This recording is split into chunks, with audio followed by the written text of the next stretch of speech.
The internet has always been a breeding ground for all kinds of personalities, including the good, the bad, and the downright disturbing. But every now and then, a creator comes along whose very existence leaves a dark patch on its history. For years, one name quietly lingered in that category without much mainstream attention. To some, she was just another obscure animator uploading quirky cartoons and running commentaries on YouTube without necessarily gunning for real fame. But behind the colorful drawings and seemingly harmless content was a trail of allegations, disturbing admissions, and increasingly bizarre behavior that would eventually erupt into one of the platform's most unsettling creator exposés. Meet Doodletones, the creep that creeps the hell out of other creeps and then acts like it's nothing. I mean, she could randomly pull off a massive stunt that takes everyone aback, and then go on about her day like it's just another Tuesday. Yeah, that's who we're talking about. And in case you never heard of her, it's because she mastered the act of staying under the radar until she became impossible not to notice. That said, commentaries have probably been the worst part about this year for me, and surprisingly it's not because of the controversies I started that caused me on numerous occasions to wanting to do something drastic. I grant you those didn't help. Like, what started as an eccentric online personality slowly spiraled into a rabbit hole involving diaper fetish content, questionable role plays involving kid characters, inappropriate interactions with fans, and accusations that shattered whatever reputation she already didn't have. It was almost like the deeper people dug, the more disturbing the story became, and by the time the internet finally caught up, there was just no hiding place for this creator and her controversies. This is the story of how one of YouTube's nightmare animators terrorized the internet without being discovered, how she met her deserved end, and why the streets may never forget the name Doodletones. She was seen as a reputable person in the community, until the FCK logs were published, tying them back to that situation. See, before Doodletones eventually took the highway by deleting her account in May of 2025, her name and entire existence was already riddled with so much controversy that it seemed like the only way out for her was, well, the one she took. Before that though, she had already survived that intensely debated feud with Mr. Medicure, the corruption allegations, and even the George Raccoon controversy. But for some reason, the one she just couldn't shake off was the FCK server scandal, and eventually they all combined to end her YouTube career as Doodletones. So, like, this is not us saying, like, you're the devil. We're trying to make sure this doesn't happen again. Of course, she claimed it wasn't intentional and that it was by mistake that she deleted her channel. Yeah, right. As if we didn't all see it coming, especially after that not so cryptic goodbye video she made. No, but I just hate... Just breathe. I just hate how I've been fucking everything up left and right.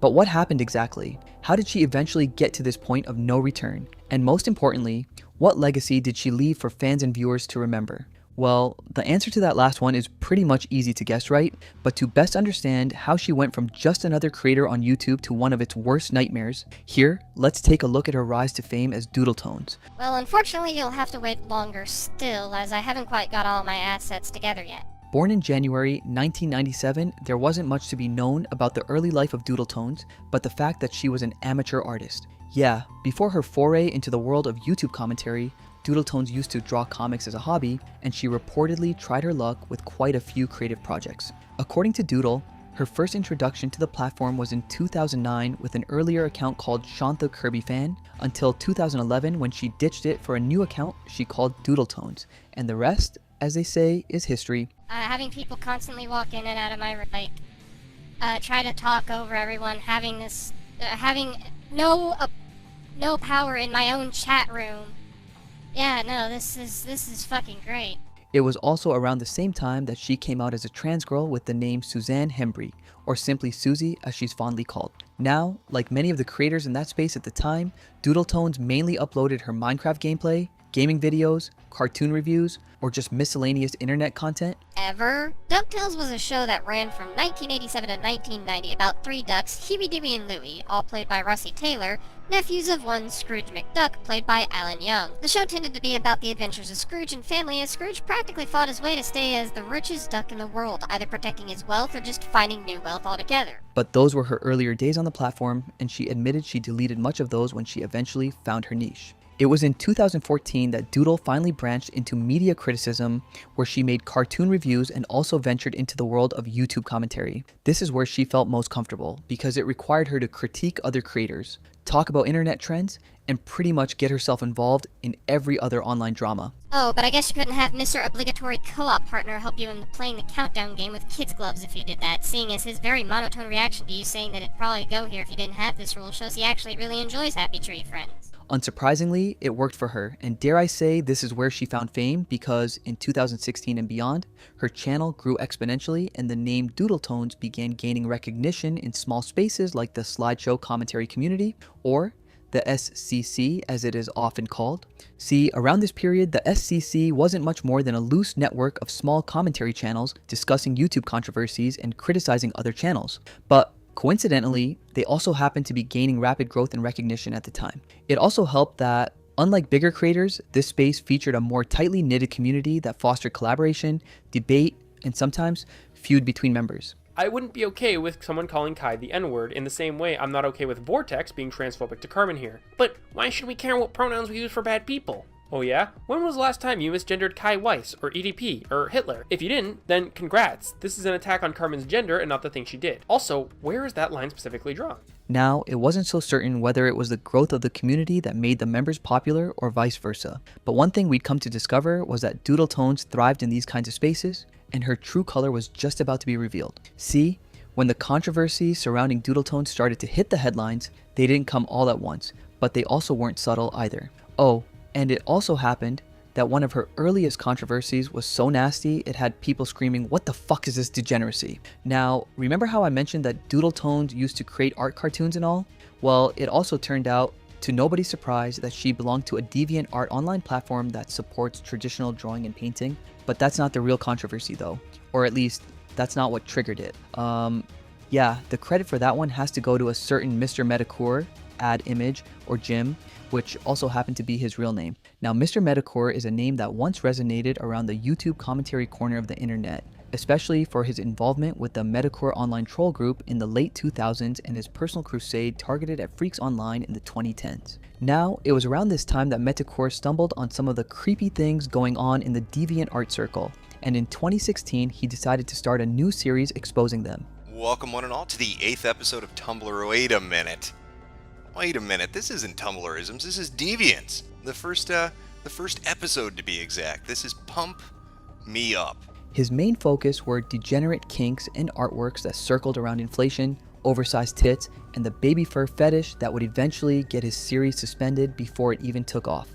Turns out, his coverage of that particular topic crossed some lines, and members of the group took advantage of this to mass report his account. But that's actually, by the way, because the spark that ignited the real controversy would come later when Doodletones released a video calling out Mr. Metacore, a video titled, "Kink Shaming Isn't My Fetish." The video, which talked about how Metacore was being mean to people by talking about their fetishes, sure wasn't going to go unnoticed by the man, and that was the beginning of what turned out to be a shocking rabbit hole. See, while researching who this unknown entity trying to defend the deviant art degenerates was, Metacore would uncover something truly disturbing, and it was the fact that Doodletones belonged to a group called ABDLRP Group. Now, if you're wondering what that means, it's short for Adult Baby Diaper Lovers, and the RP stands for Roleplay. Yeah, so basically it's a group where adults who are obsessed with baby diapers go to feel at home and freely express the full extent of their fetish. It was probably so bad that she even reported that her grandmother accused her of being mentally ill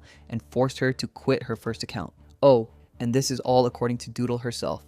Well, a deep dive into this bizarre predicament would then reveal that Doodletones has been making pretty questionable artworks in respect to this particular fetish, artworks that were downright nasty. There's also a short comic she made that really just centered around a guy shitting himself. Yeah, it's that disgusting, but once you get over some of these paintings, you then encounter her journal entries that's really just more disturbing, images in written form.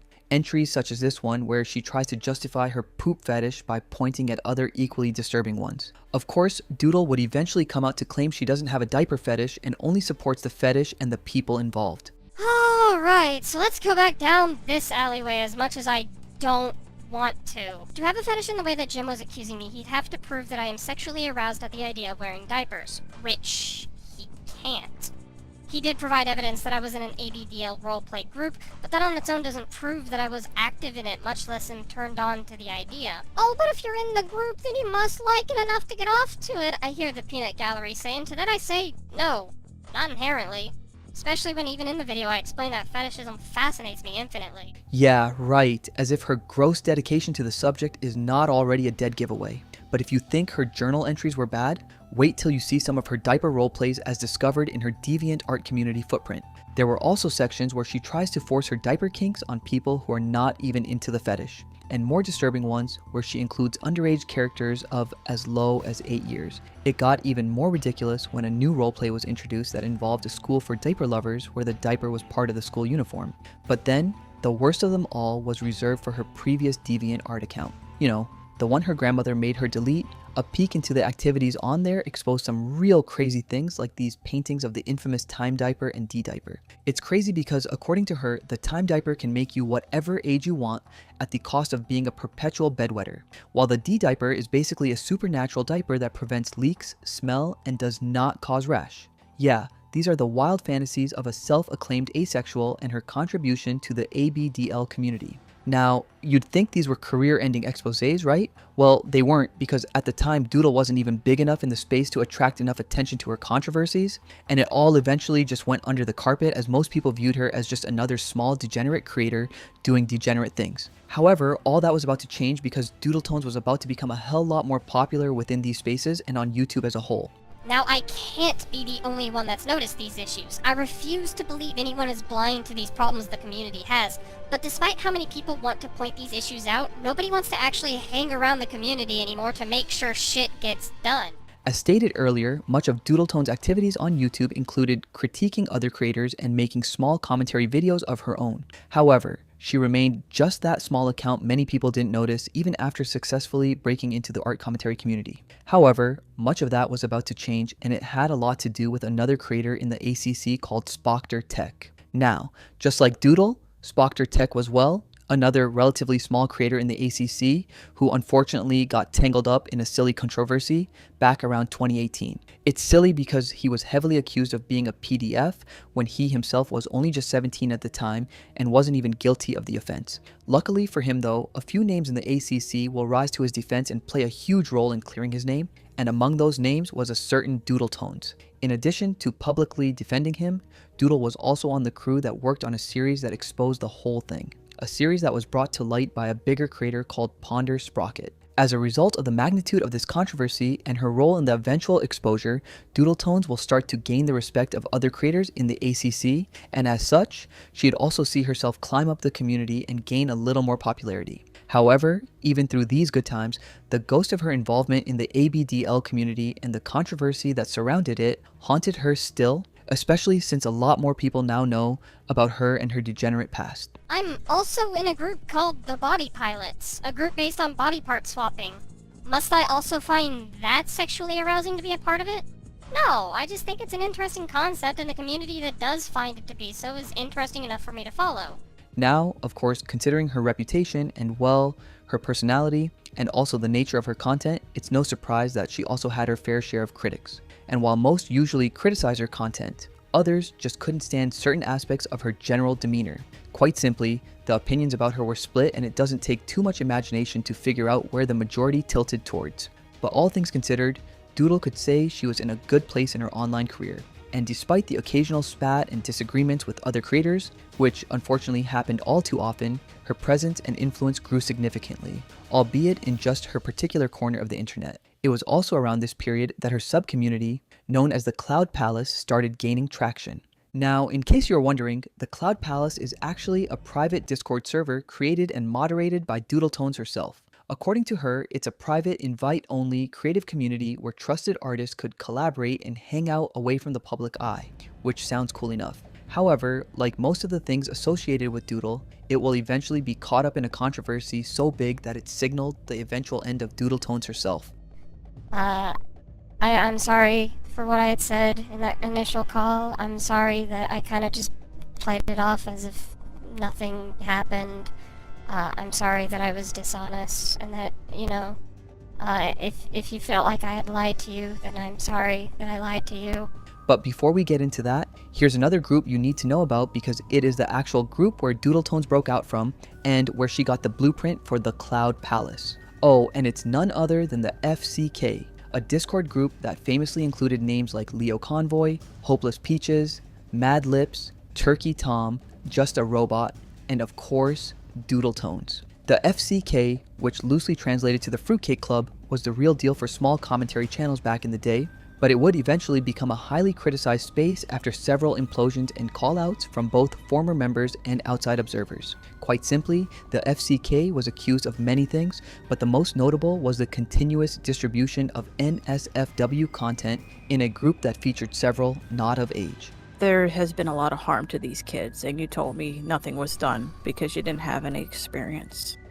It is hurting a lot of them because you had contact with people that could, and that has hurt quite a bit of them because you talked to Ponder. As expected, the group would eventually fade off from the mainstream after several controversies, but just before it did, Doodletones would break out to form her own server that would eventually gain subtle popularity, even though it wasn't quite on the level of the FCK.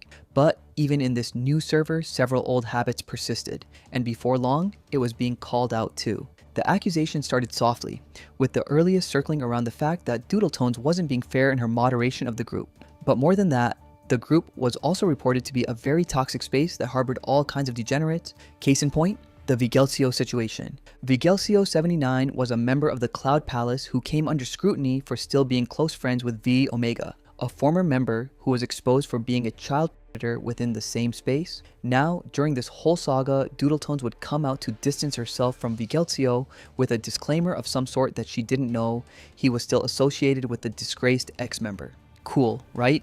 Well, not until a screenshot was mistakenly leaked by Doodle herself that showed she was actually made aware of the whole scenario earlier, and wasn't as ignorant as she claimed. But while this was controversial, it wasn't big enough to condemn Doodletones and her not-so-cute little space. No, that particular task would be reserved for the George Raccoon controversy that blew the roof off the whole damn building. God, this video terrifies me. Before you jump to a conclusion, please hear me out. October 6th, 2019, the slideshow commentary community was hit with a document posted by user Channel Gray, written by an ex-user Leo whatever, detailing their experience talking with ex-commentator George Raccoon. This experience, explaining how they felt groomed by George, was the first time in recent memory that the SCC ever dealt with an expose in a typical cancel culture way. Now, if there's one thing that's already becoming a pattern with Susie Doodletones at this point, it's the fact that she'd literally lie through her teeth if it meant saving her own skin, and occasionally, the people she cared about. Oh, and no, that's not the flex she thinks it is, because if you're lying to protect criminals and degenerates, then you're quite literally crossing a line. A line that Doodletones kept crossing over and over again. But the most notable one was, no doubt, that time she completely flipped the script to help out her friend George Raccoon, or Raccoon Man as he was more popularly called online. See, it happened way back in 2019 when a document was released about George and how he was a predator and a rumor. The document revealed so many things, including how George had a magic fetish and a Snow White kink. Basically, he would often create artworks that involved images of people in Snow White costumes on his NSFW account, and even confessed that it's a kink of his. Other times, he'd put on the costume himself, record videos, and send them out to people. He was even accused of making children paintings and putting said costumes on them too, which was just already very creepy. However, the main allegations were about how he roomed a certain transgender male named Leo. The docs revealed that George's first encounter with Leo transpired in 2017, when the latter was only 14 and George himself was already an adult who was 8 whole years older. As expected, their leaked chat revealed much of George projecting these kinks on Leo and even going on to draw her on Snow White costumes without her permission. He'd also attempt to roleplay with her, even though it didn't eventually work out. In the end, Leo would realize what he was playing at all along and unfollow him on Twitter, and would then tell him outright when he inquired about her unfollowing him. She'd even go ahead to tell him how uncomfortable he makes her with his silly fetishes. Well, he'd eventually apologize. However, rather than show genuine remorse and repentance, George would start spiraling and going off about it all on his Twitter bio. He'd eventually go back to texting Leo again, this time apologizing for real, but just when it looked like the weird part was over, he hit her with this text, What can I do to make things better, aside from not rooming you? At this point, he didn't just admit to the allegations, but the fact that he was still looking for a way to get back on her good side meant he wasn't really ready to let go of whatever was left of their connection. Oh, and while this is already very bad on its own, it's also worth noting that it wasn't his only attempt at rooming, as 2 other people accounts, Autumn and Safi, would also accuse him of pretty much the same things. George Raccoon.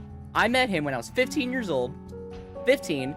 And he would have been 19, because there is a 4-year age gap between him and I. I met him in 2015, mid-2015, and things would be normal for a while, like at most, like he was a little self-destructive at times, a little bit. Yeah, Safi would actually make a video to expose him of his degeneracy. He would draw people in Snow White dresses because that was like his thing. I guess that was like a source of comfort for him, which, like, fine, whatever, that's fine. He was drawing children in the same dresses and calling them so adorable and pretty princesses. And that would be, 2 of those people would be Autumn and I, when we were 16. So what this does is take away any benefit of doubt and establish George as an unapologetic roomer who would do it over and over again if he gets the chance. But apparently, some people still go to the ends of the earth to paint him as decent, because fast forward to when George was eventually exposed, and guess who would run to his defense? Doodletones, of course. And no, it wasn't subtle. Doodletones would mount a full-on defense, even going ahead to blame Leo for not creating boundaries soon enough and for blowing the issue out of proportion. George's aforementioned rules bulletin explicitly mentions that he doesn't see Snow White as a kink of his. This was established on his NSFW-ish account from the beginning. So for Leo to sit there and believe something that was blatantly against that established descriptor feels kind of sketchy to me. She'd also add that she doesn't think George is a rumor by any stretch of the imagination, and that just not enough evidence to convince her otherwise. Like, I'm not even saying that if Leo doesn't have every receipt in the world that these allegations should be put under extreme scrutiny. And I can accept the lack of evidence to a degree. But Leo is making such an enormous claim here, alluding to George explicitly targeting them, and if there were that many instances of George doing this, why don't we even see one of them? You were able to get a screen cap between you and George talking about a dress, again with the problem of you visually not setting any boundaries for George to push, but I think I've hammered that in enough. But with the evidence showing George sending direct pics of him wearing the Snow White dress, it doesn't exist. Why? This is one of your biggest allegations and easily one of your most damning ones to boot. Ugh. Now, to show just how invested Doodletones was in defending an obvious rumor, she'd even put in work behind the scenes by chatting people up privately and convincing them to overlook George's offense and allow him back into their space. Yeah, she was that committed. George himself would come out with some more rubbish about how he's also a victim of the situation. In one of his rants, he claimed that, "Within the span of 2.5 weeks, I began losing so many of my former friends. I felt scared that things were becoming worse and worse." From what I can get from this, Leo was slowly telling some people what happened from his own viewpoint, and they decided right then and there to cut all connections with me. But as expected, the backlash wouldn't be subtle either. I mean, why would it, when Doodletones has clearly picked which side of the fight she wants to be on? Also, it was also revealed that Doodletones was in constant communication with George all along, and even got access to more important information, but agreed to not share it with anyone. Now, in case you're wondering how possible it is to defend and try to completely exonerate someone that has already admitted to rooming, well, one thing you should know is that Doodletones are on a whole different level when it comes to impossible situations like this. Her reply? She claimed that George has a tendency to self-destruct, and that his admitting to the accusations was just his own way of condemning himself to unnecessary guilt.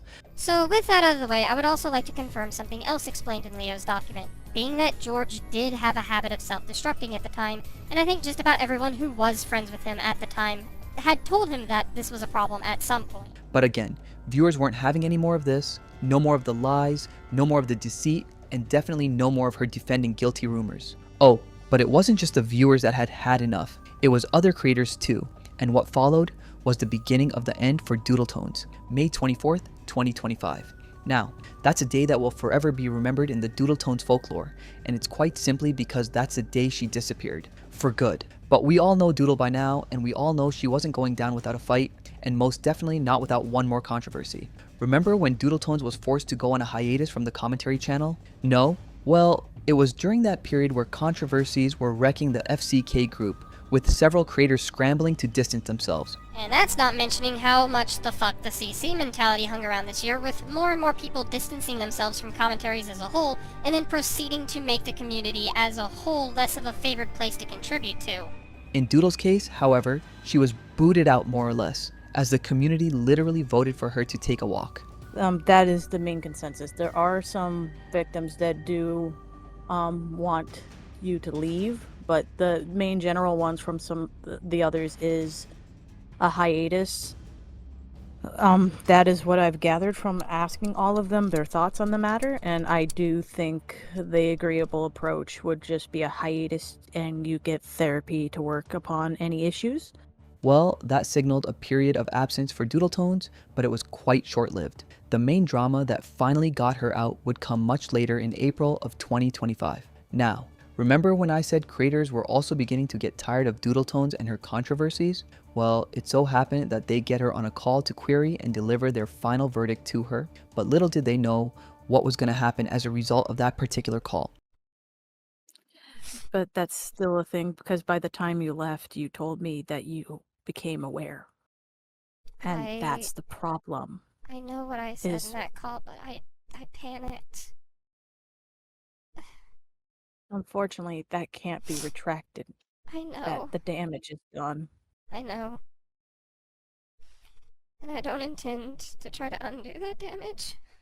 The people on the call included creators like Chuli, Leo Convoy, and several other moderators and members of the Cloud Palace community. The goal was simple. These creators were fed up with the constant negative spotlight and the repeating pattern of defending offenders. According to them, Doodletones had lost her way as a leader of the community, as was required to hand over the leadership of the community. Of course, there was resistance at first from Doodletones. Enough resistance for that matter. However, she'd eventually agreed to their demands, and was even issued some time within which she should complete the task. However, just when it seemed like the drama had finally come, puff, she disappeared like a cloud of smoke, getting lost in mid-air. Perhaps she realized that handing over control of her server would be way more damning and incriminating for her. It may not be 100% either, but that's what the public decided to run with. Thankfully, we'd eventually get an insider story from Susie Doodletones herself, but she would insist that the deletion of her YouTube account had been purely by mistake. It didn't matter much though, because for some, Doodletones was guilty of intentionally deleting his YouTube account. Others just saw this as the end of an era, the end of one of YouTube's forgotten nightmare animators.